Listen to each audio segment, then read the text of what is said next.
Hindi yung combination maanghang. Ano siya, chewy siya. Parang bubblegum yung kinakain mo, pero masarap. Parang buns. Nagsimula pa sa lugawan.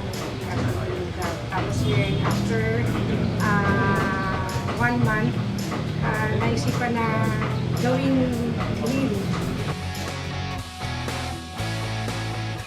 Yung pusit kasi mabibili mo yan common sa mga restaurant, sa mga greenhouse, no? Which is yung sinasabi nga nila na puset is masarap, tawag dito. Ngayon, mas ginawa namin, at hindi natin i-try, haluan siya ng ibang kakaibang lasa.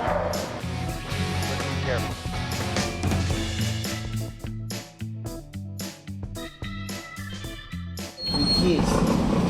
Puset is stuffed with salted egg, tapos yung puset is stuffed with lechon sisig. Una muna, lulutuin mo yung sisig. Then number 2, yung puset natin. Pag nilinis mo na yung puset natin, ilalagay mo yung stuff niya, which is yung sisig natin.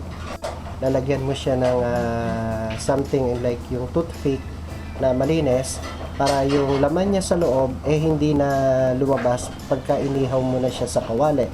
Then pagka nilagay mo na yung puset doon sa kawali, lalagyan mo na siya ngayon ng konting butter. Tapos meron tayong condiments like yung basic condiments natin. Then pagka niluto mo yan, yung ating apoy kailangan medyo slow heat lang, hindi natin kailangan magaluin para yung tenderness at saka yung juiciness ng puset ma-preserve natin. Napunta.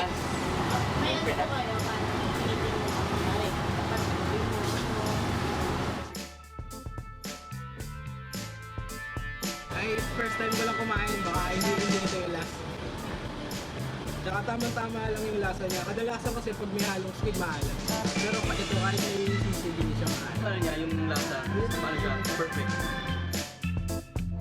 One thing in common sa ating lahat. Lahat tayo kumakain, lahat tayo nagugutom, and lahat tayo naghahanap ng masarap at murang pagkain. Actually, mura na siya. Saka masarap po siya. Talagang pangmasa din ang presyo. Babalikan ninyo dahil nga andito yung sustansya ng buns, yung very affordable and nice serving. Sigurado, mabubusog kayo at paliligayahin namin kayo dun sa aming mga kakaibang lutuin, kakaibang inumin at magbabarkada tayo lahat dito.